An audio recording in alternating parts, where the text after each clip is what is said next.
Prezado irmão, prezada irmã, dileto amigo e amiga, quero deixar com você hoje uma mensagem que tem como tema Conselheiro Equivocado. Em Isaías capítulo 41, versículo 10, primeira parte, nós lemos: Não tenha medo, pois eu estou com você. É Deus falando. O medo pode ser instinto, intuição, pressentimento. Como tal, ele ajuda a viver.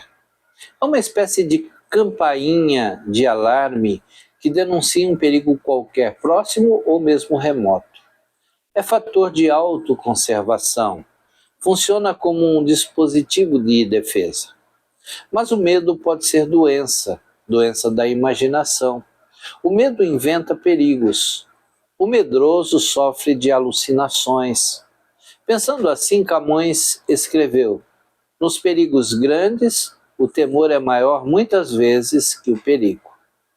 No que, aliás, secundou o general romano, cônsul e governador da Britânia romana, Caio Suetônio Paulino, que a propósito do mesmo assunto disse: maior é o perigo onde maior é o medo.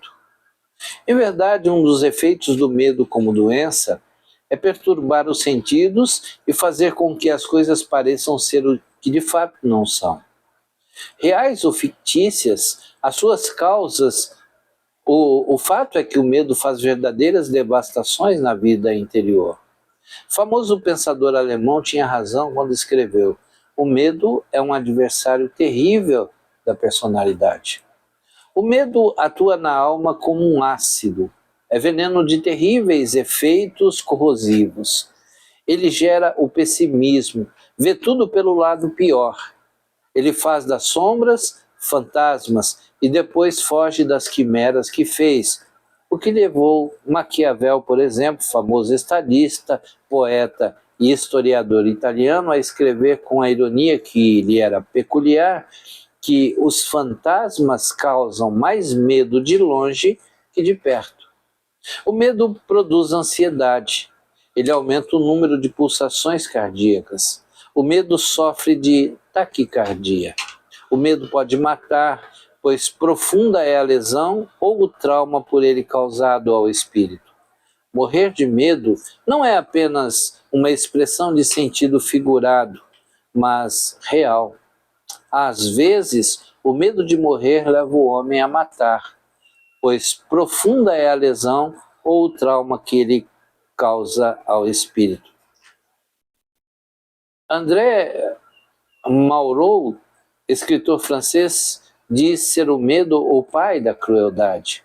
Por tudo isso, o medo, quer como instinto, quer como doença, justificado ou não, sempre leva a envolver perigo. A humanidade carece de segurança hoje mais do que nunca. Não obstante o enorme arsenal de que dispõe, ela se sente mais desarmada do que em qualquer época e teme uma catástrofe como se estivesse à beira do abismo. Fobia é a grande doença do século, mas tem cura.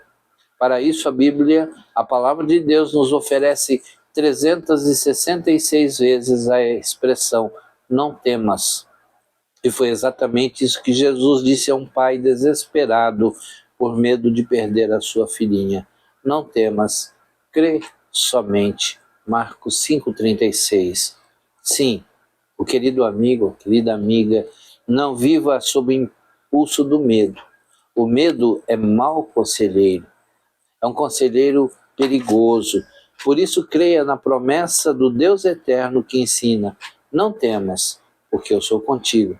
Não tenha medo, porque eu sou o teu Deus. Eu te fortaleço e te ajudo e te sustento com a minha mão vitoriosa. Isaías 41, 10. Que Deus te abençoe. Se você gostou da mensagem, eu peço para deixar o seu gostei, o seu joinha. Se ainda não é inscrito no canal, para fazer a sua inscrição e depois possibilitar aos amigos, conhecidos, parentes, vizinhos, acesso ao canal Mensagens de Bosco. Que Deus te abençoe. Amém.